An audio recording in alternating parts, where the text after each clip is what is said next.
All right, first scripture reading for this morning is from Joshua chapter 5, verses 9 through 12. The Lord said to Joshua, "Today I have rolled away from you the disgrace of Egypt." And so that place is called Gilgal to this day. But while the Israelites were camped in Gilgal, they kept the Passover in the evening on the 14th day of the month in the plains of Jericho. On the day after the Passover, on that very day, they ate the produce of the land, unleavened cakes, and parched grain. The manna ceased on the day they ate the produce of the land. And the Israelites no longer had manna. They ate the crops of the land of Canaan that year. And now from Luke chapter 15, verses 1 through 3, and then it skips over to 11b through 32.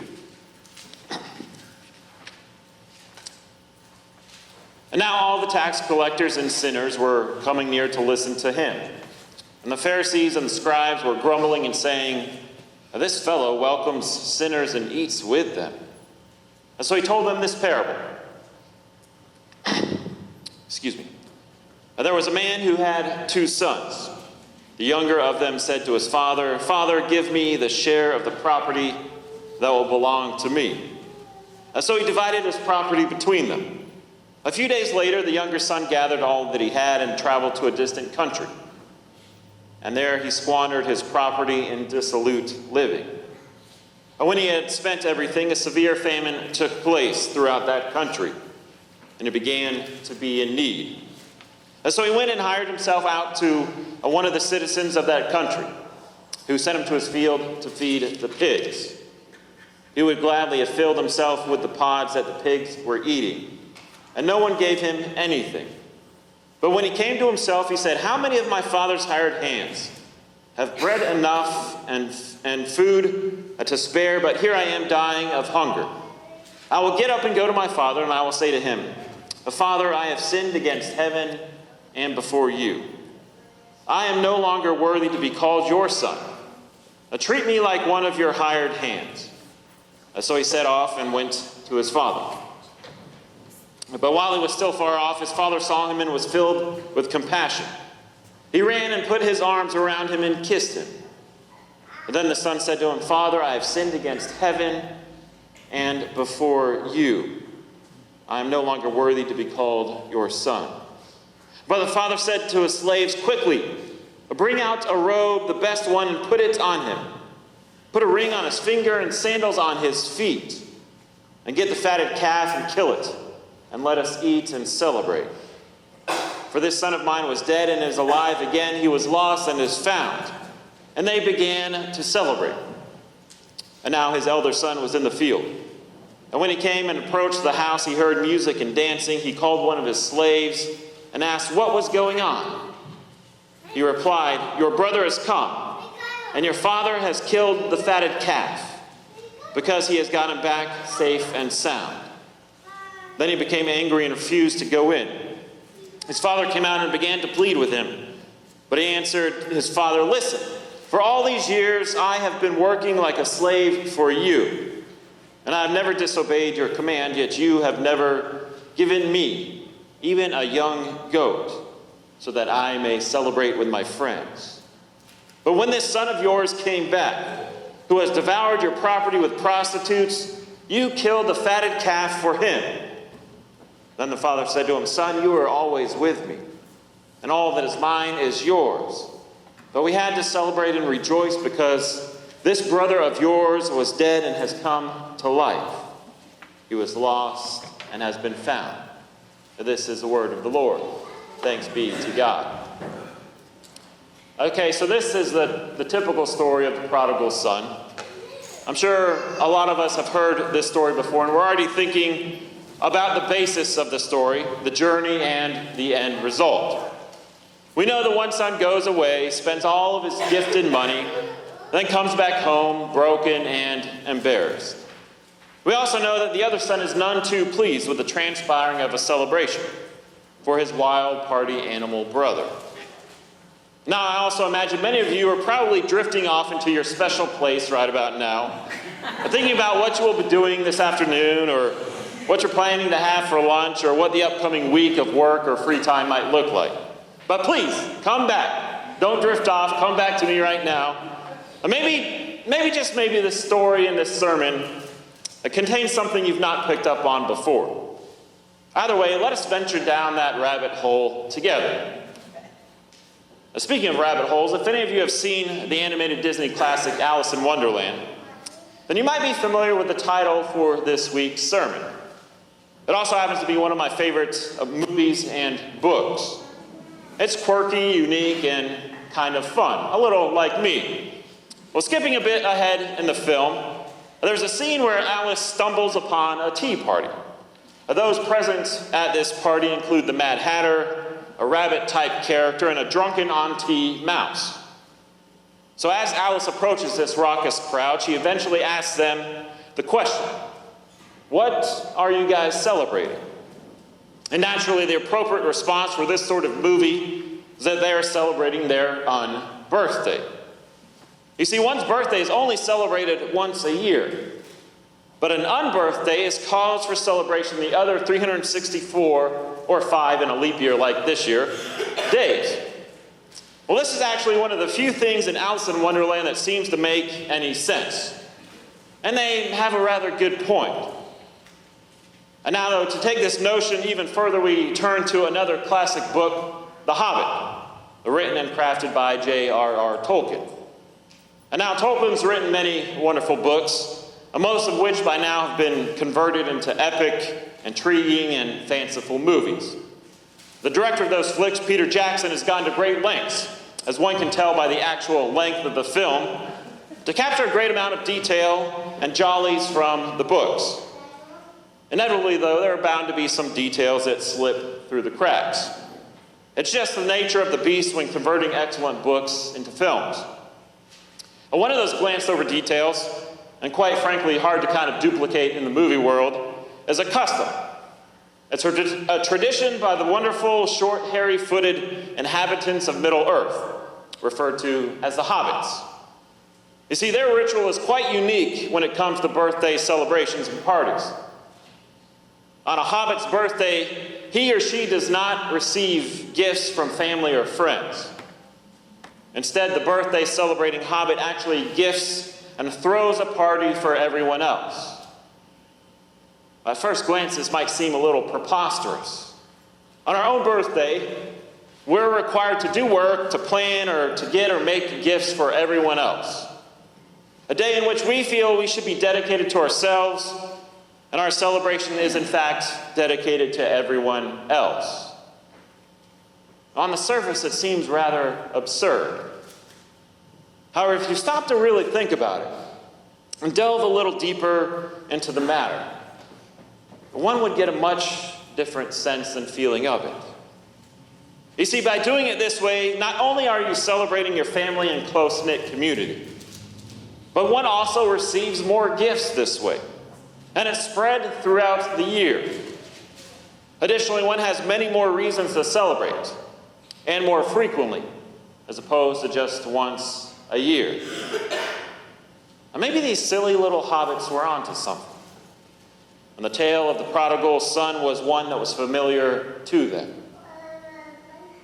A picture, if you will, the scene of Christ telling this story, with perhaps a little more detail and flavor.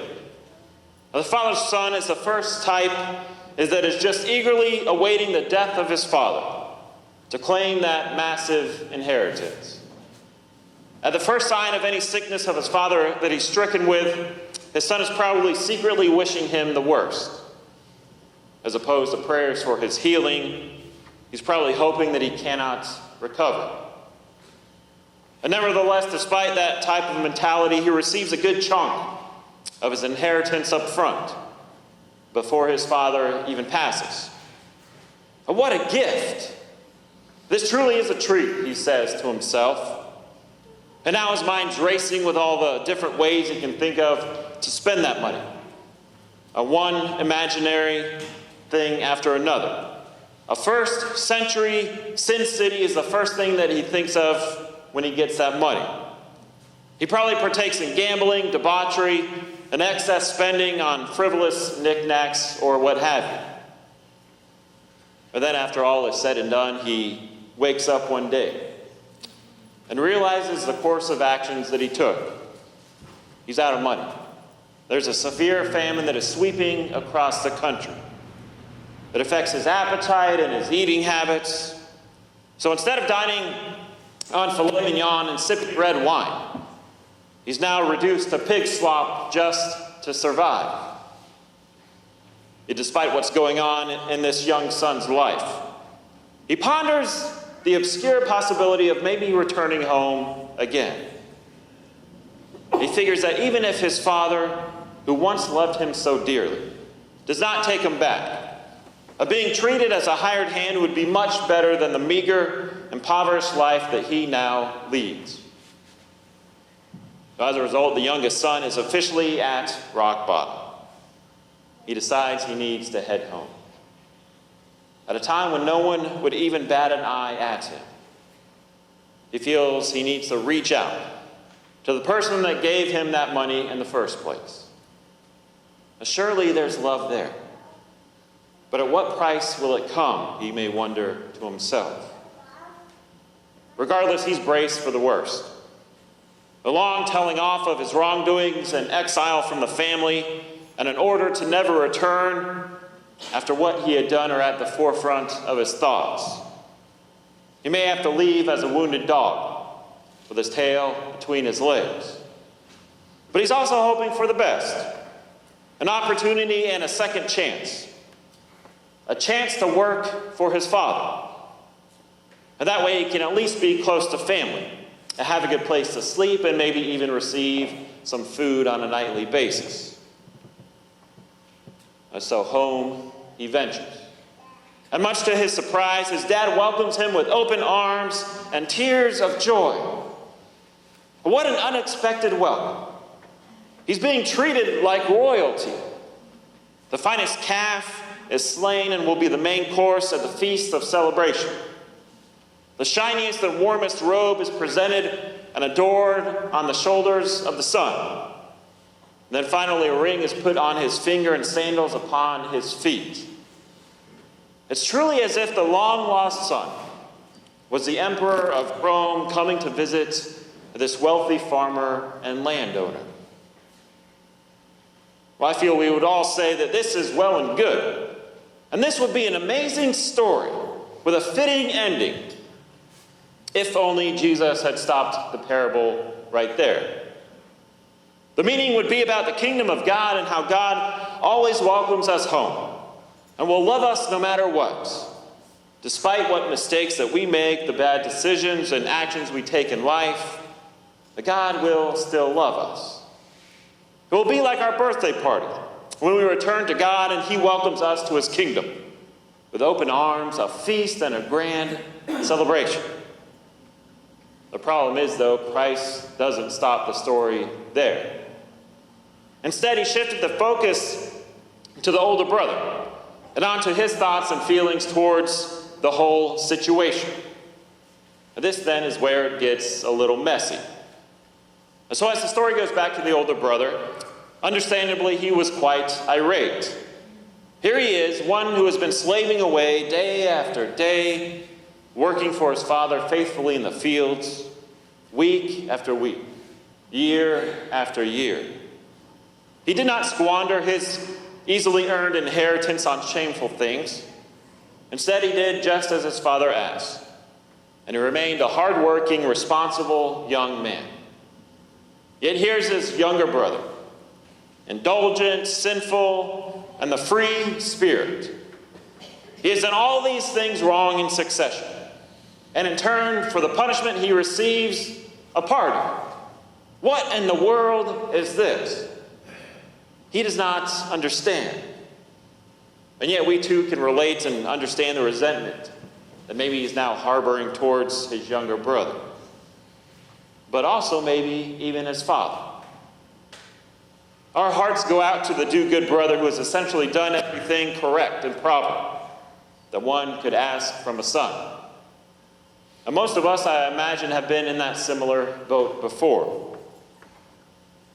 But at the very end of the parable, though, we experience this other twist. The interaction between the father and his eldest son. It takes the final spotlight in the story. The father hears his eldest son's complaints. He's compassionate and shares that he understands his frustrations. But this occasion is worth celebrating. You see, to me, the Father does in fact represent God. But the message we hear from God is much different than I imagine most of us are thinking.